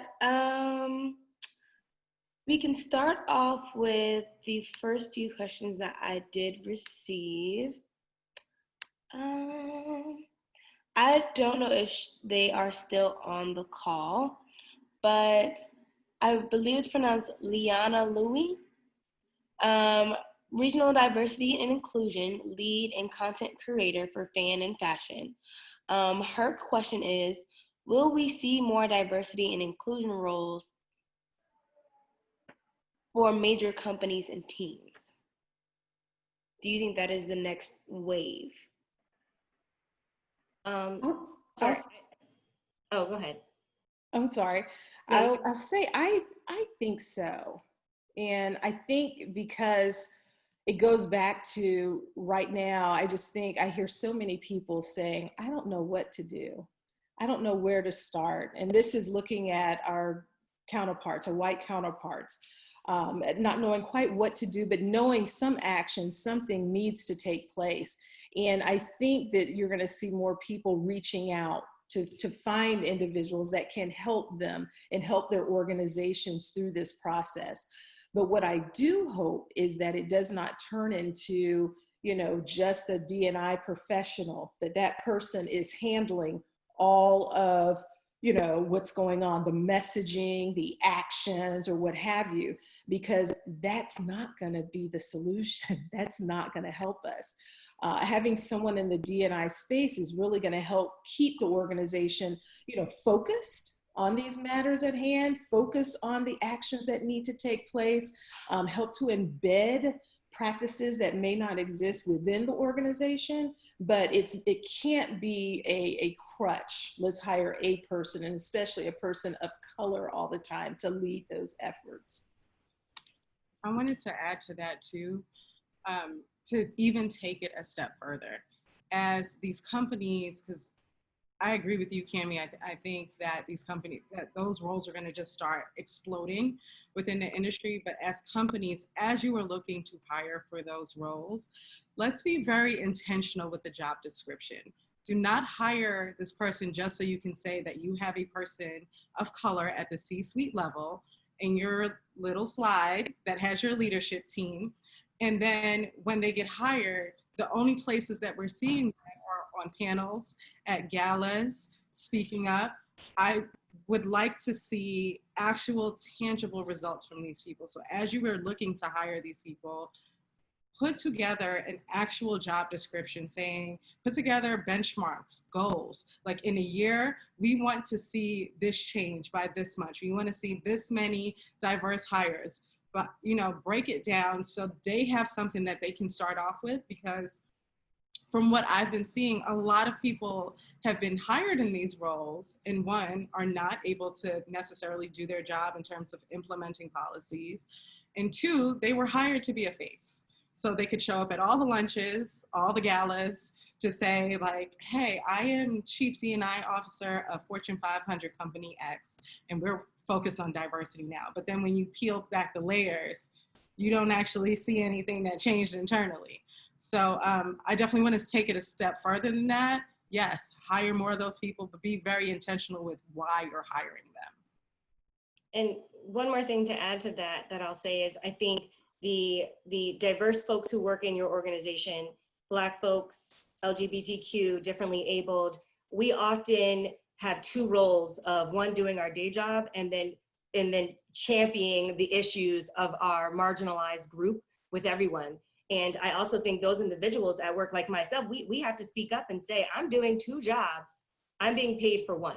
And I think there is having that real conversation to say there needs to be, and with Wasserman, we have a D&I group a council that's doing the work. But also I think we have to push organizations from a budget perspective, because D&I officers aren't typically in revenue generating positions unless they are supporting an agency with a certain POV that they're able to take to clients and athletes and help them navigate these situations. So I think we have to make the business case. There should already be a moral case made that D&I matters, and we need a concerted effort to make it happen.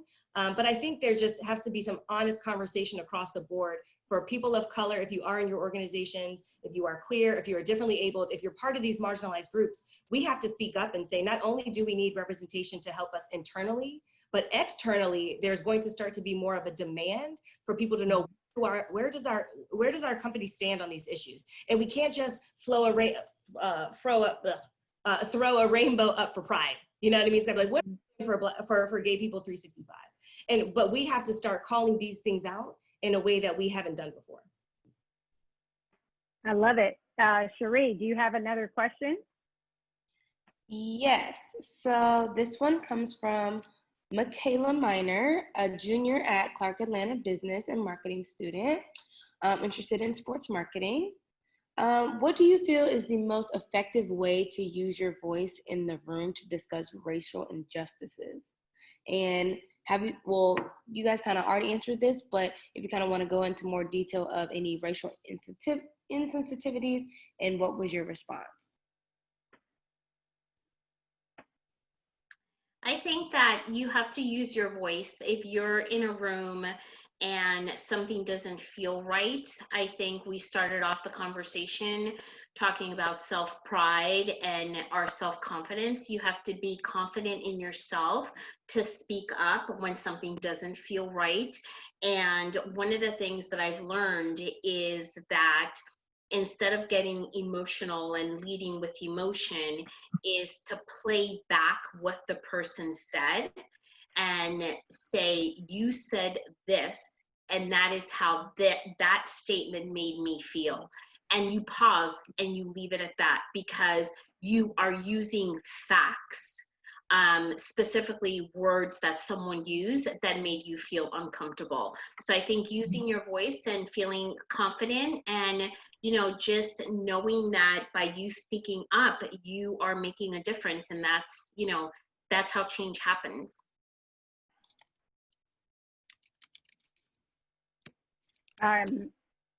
Shari, any more questions? Yes. So Elizabeth McCrae, incoming brand marketing intern at Wasserman. How do you feel, or how do you see the relationship between sport and racial justice evolving on the field? For example, the Olympics banning politics in the 2021 games, as well as many other leagues now going back on that stance. Well, first of all, hey girl, email me, welcome to Wasserman. But so my first thought to this is those two things, that they basically are going to be one and the same, because just like us in corporate America and athletes, we can't separate our blackness, right? Like, we are Black. And when we enter the room, our blackness enters first. And athletes, when they're on the field, when they're on the court, their blackness is with them too. So I think that we have to continue to push athletes. We have to arm our athletes, at least on the Wasserman side, I can tell you, and you'll probably learn this from your internship, that we aim to arm our athletes with the education to give them the confidence to speak clearly about how they feel. We give them avenues to make sure, like, hey, I really care about, children who don't have clean water in Flint. That's what I care about. Let me arm you with the issues. Let me arm you with the context, and let me get you in touch with people who can help you fight that. Because I don't think that I think sports and activism is going to be one and the same. I am really anticipating the NFL's season and how that goes, and what the NFL's players have been doing now compared to what the NFL, what the league has responded to. So those are starting to be one and the same, as they should be, because these athletes have this platform and this reach and this influence that everyday folks don't have. And I think they're going to start to be more compelled to use that platform to speak up for what they care about. And I think to add to that, you're going to see, obviously, I think athletes are going to take center stage with it, but I also think that leagues are going to be making shifts. So, I mean, if you look NASCAR today, announced that they were finally banning Confederate flags from NASCAR events, which is huge because if you've ever been to a NASCAR event, everyone that I've been to, the flag is there, you know, just waving proudly. And so I think you're going to start seeing more leagues take steps like that to, you know, hold their fans accountable, to even encourage their athletes to take stances. And, you know, I think the point you made earlier, Lindsay, was, you know, falling back on some of those restrictive policies that they had where, you know, you're not allowed to take a knee during the anthem, or, you know, you're, as an Olympic athlete, you're supposed to stay away from politics. So I think you're going to see that shift as well in, you know, with these leagues, with these governing bodies. Any more, Shari? Yes, so we have, I believe it's pronounced Shaina Wiel. She works for the Florida High School Athletic Association. They serve about over 240,000 students. She wants to know, how do you start the conversation of the current climate and diversity in sports with high school student athletes?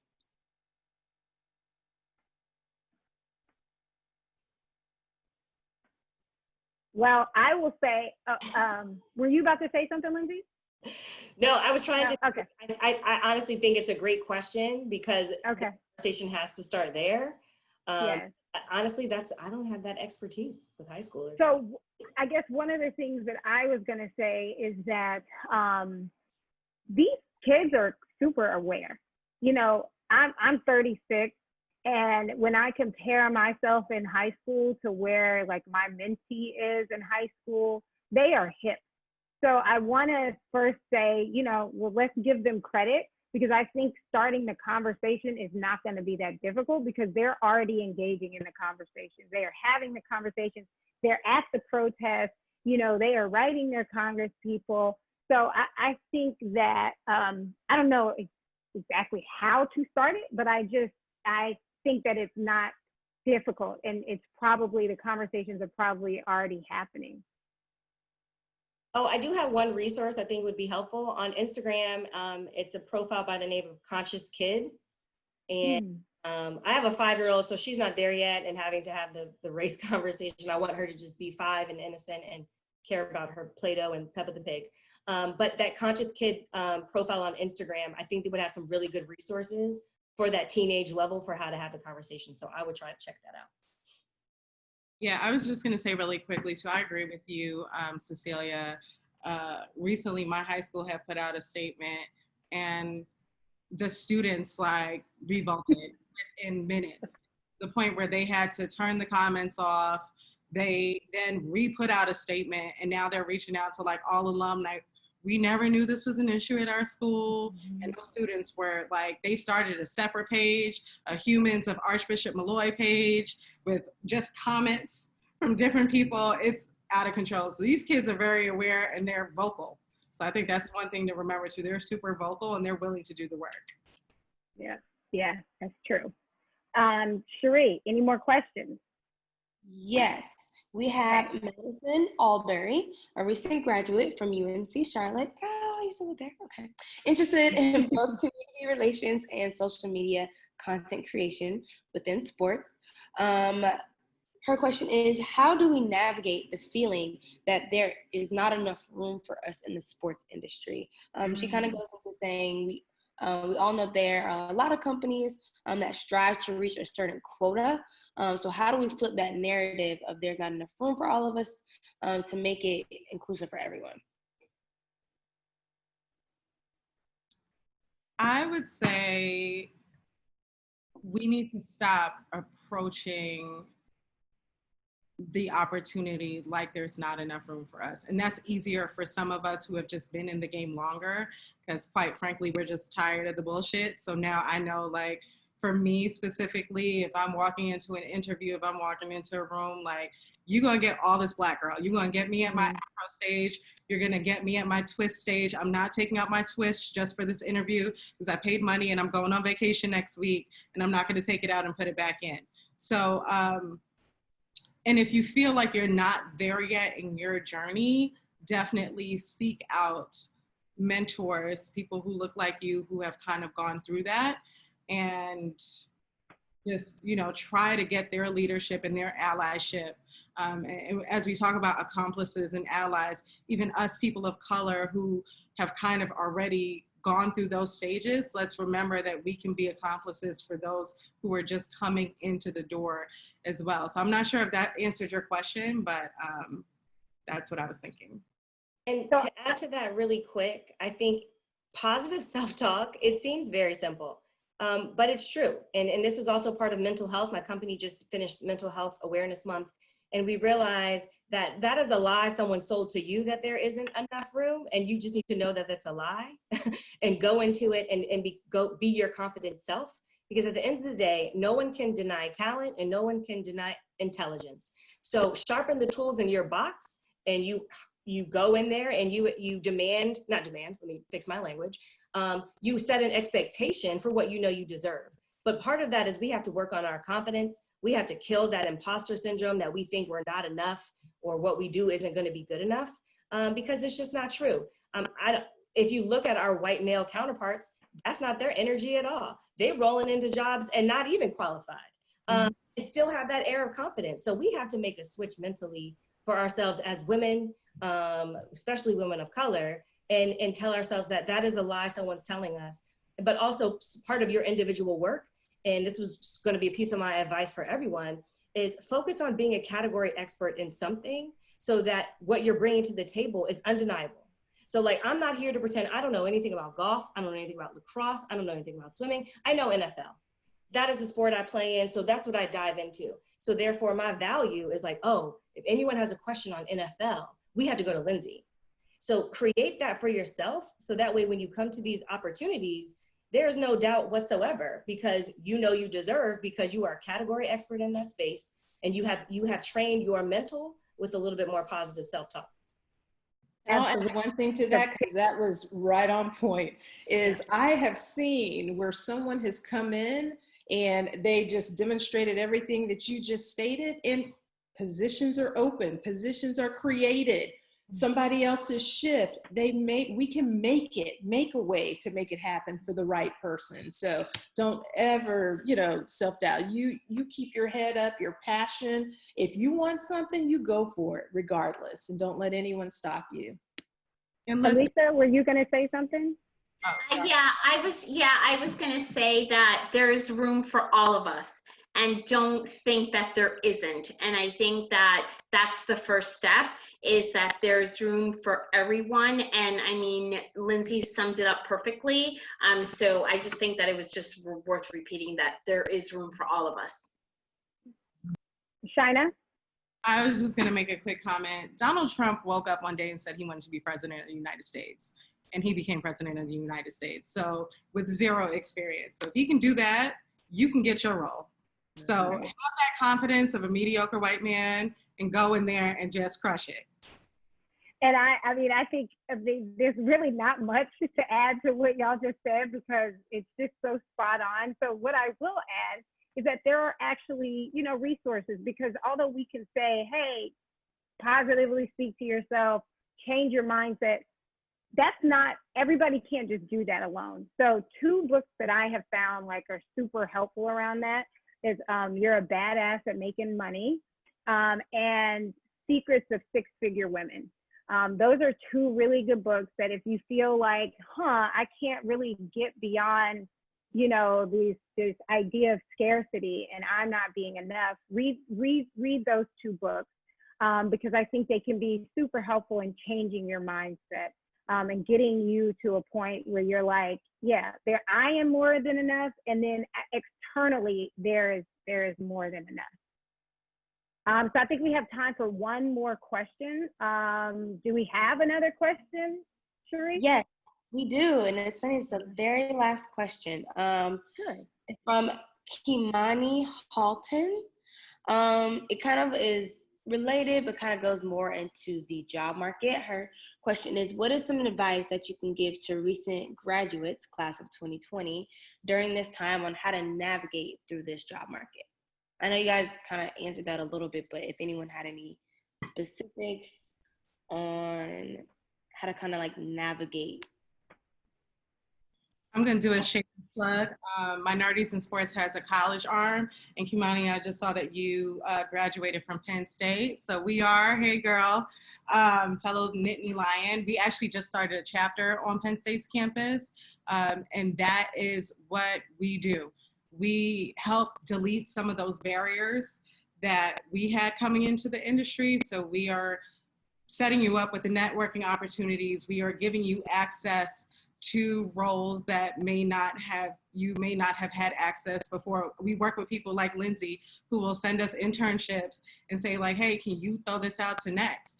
And you're then getting a direct line to Lindsay and her HR team to then get an opportunity to get an internship, where as opposed to just applying blindly online. So I would definitely say find resources like Minorities in Sports, like Gladiators. I know Cece does a ton of work in that space as well, in terms from a networking perspective. So look for different organizations like this and just network. Yep, I was gonna say use your personal network. Also make sure that you are very clear on what you want to do. So often I have students reach out like, well, I want to work in sports. You're like, so what is that? What do you want to do? Are you in digital media? Or you want to be in sponsorship? Are you in analytics? So be very clear about what you want. That is part of it. I also think it's like use LinkedIn. Back in the day when I was applying for jobs, we didn't have LinkedIn. Okay, y'all have these amazing resources where you are able to connect with people directly. But I also think, and this is, I don't want to be a cloud, but there is also some managing expectations of the climate that we are in. So for instance, Wasserman right now, we're going in and out of hiring freezes. We're having to furlough people. So unfortunately, your class is entering the market at a really tough time where a lot of businesses are grappling with a lot.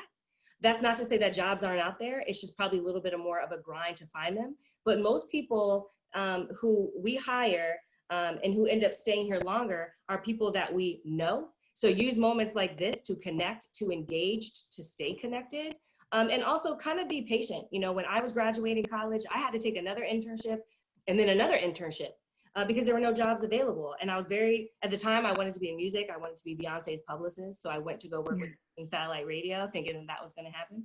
And it did not, but that was how I got to NASCAR. So part of it too is, and I don't want to sound like your mom, but you know, we have to be patient and know that what is for you, and it will be for you, whether it comes when you want it to or not, but you just have to do the diligence as well. Yeah, I'll take the LinkedIn comment one step further. Is you should use LinkedIn to identify people that are within companies where you want to work. And I have found that people are much more open to having informal conversations with you during this time because they're working from home, they're not commuting. So if you look, if you identify those people, reach out to them and build your network that way. Yeah, I think that is a really great point. I think there's a ton of events like this, digital events that are going on right now. And I think that's a really great way to network. Obviously, you know, in most parts of the country, people aren't networking in person right now. So attend these free events and use that as your introduction on LinkedIn. You know, hey, I participated in this panel discussion that you were on and XYZ, because, you know, sometimes it can be difficult to make that first introduction, but if you are keeping your finger to the pulse, there will be more opportunities for you to, you know, have sort of these non-awkward conversations with complete strangers that you actually want to help you. And don't be afraid to ask for what you're Yes. looking for, or what you want. And if that person may not be someone who can assist you, ask them, hey, do you know anyone, or can you introduce me to, you know, someone that can help you as you're looking for opportunities and experiences. Absolutely. Well, that is our time. It is 8:59. And I know you ladies have lives and people in the audience have lives. So we're going to cut it for the night. But I just thank you all from the bottom of my heart for participating, for giving us your 2 hours, because 2 hours is not a small request for women who are as busy as you. Thank you for being honest and providing such robust conversation around these very important issues. We will be, the discussion was recorded, so we will make sure that we get a copy out to everybody so that you can watch and share with people who aren't able to be a part of the conversation. I think everyone on this panel said that they were willing to network and help. So you're still on the call, take them up on that. And ladies, continue to fight the good fight. And Gladiators is always here to support whatever fight you want to engage in. So thank you all again. And, thank you. You're welcome. Have a great night. Thank you. Thank you. Thank you, guys. Thank you, Bye-bye. ladies. Bye. Bye, everyone. Bye-bye.